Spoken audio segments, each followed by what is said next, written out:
Hey everyone, my name is Erica and today I'm going to be doing the birthday book tag.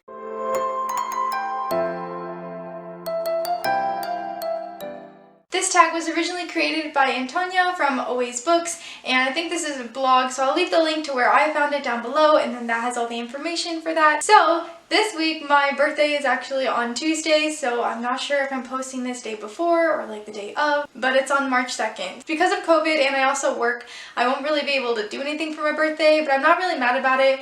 I'm spending the weekend doing things I enjoy and watching my favorite movies, just chilling and relaxing, so I'm not really sad about it. I'm gonna hopefully get to call Amber. As you know, we're twins, so we have the same birthday.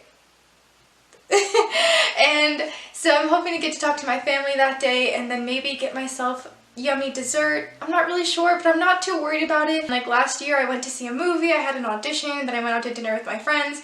So it was like everything I can't be doing right now. I'm not mad about it. Anyway, I thought it would be fun to do this book tag, so let's just get right into it. Number 1, birthday cake. A book with a plot that seems cliche, but you love it anyway. For this one, I'm going to be going with one of my favorite books of all time, and that is Nevernight by J. Kristoff. The plot for this seems pretty cliche, but it's also really well done, I feel like. I mean, I really love this series. To me, this plot seems a little cliche because we're following this girl who's kind of like, not a chosen one, but she's obviously our main character, who is trying to avenge her family, who was taken from her at a young age. Her dad was killed and her mother and brother were taken away from her, so she is trying to become an assassin. She goes to this assassin training school so that she can avenge her family eventually, and that to me seems a little cliche, but I love this series and I think it's really well done and I love it no matter what. I know there are a lot of mixed opinions on this series and everything, but I really adore it and I love that it's sapphic and I'm obsessed with it, so this series means the world to me, so I thought it'd be good to include it because this is my birthday book tag, so I have to include my favorite books, I guess. Number 2, party guest. Your most anticipated release this year. I'm going to be inviting 5 guests to this party because I had a lot of anticipated releases for 2021.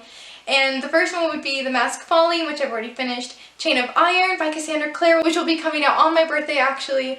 Next would be Sweet and Bitter Magic by Adrienne Tooley. Honey Girl, because this one, as soon as I read the description, I knew I would fall in love with it, so I'm very excited to get that one as well. The last one is Rule of Wolves by Leigh Bardugo. Number 3, birthday present. A book that surprised you with how much you loved it. For this one, I have to go with The Midnight Lie by Marie Budkowski. I have a full review if you're interested in learning more about why I love this book. This one for sure took me by surprise because I initially wasn't a big fan of it when I first started reading it, then I gave it another chance and immediately just loved it. Number 4, The Happy Birthday Song. A book that certainly deserved all of the hype that it got. For this one, I have to go with one of my other favorite books, and that is The 7 Husbands of Evelyn Hugo by Taylor Jenkins Reid. This book got so much hype, and I personally think that it deserved all the hype because I love this book. I just reread it and I love it so much. I love the old Hollywood vibe we get with it, and the characters, the sapphic romance. It really draws you in and holds you down until you finish it, and it's so beautiful.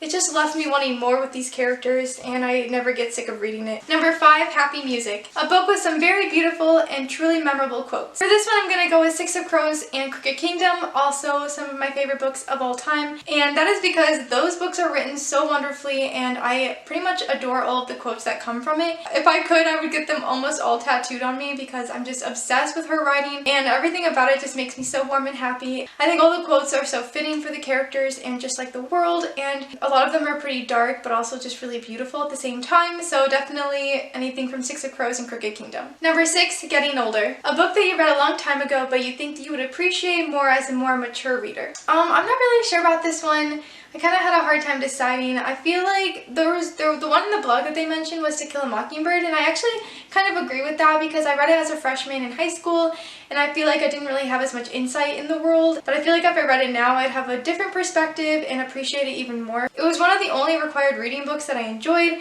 and I feel like I would just have a more deeper understanding and appreciation for it now that I'm older. Last but not least, number 7, a book that kept you incredibly happy during a sad or demanding time in your life. For this one, I'm gonna probably say either the Pendragon series or the Fablehaven series, mainly because I read those in middle school. Those books are really the ones that got me into reading more as a middle schooler, and middle school was kind of a hard time because I was kind of losing a lot of my friends. A lot of them were kind of becoming more cliquey and more interested in just being cool and popular, and I really didn't have a lot of friends in junior high. Reading really kept me happy and really kept me going, and it was definitely not the worst time of my life, but I really look back at junior high and kind of feel sad that I didn't really have a lot of friends at that time and wasn't really experiencing the same things, I guess, but I mean, reading always made me happy, so those two series really kept me going, and I remember those books really pushing me to read more and getting me back into like reading a lot. So yeah, definitely Fablehaven or the Pendragon series. Alright, that is it for the birthday book tag,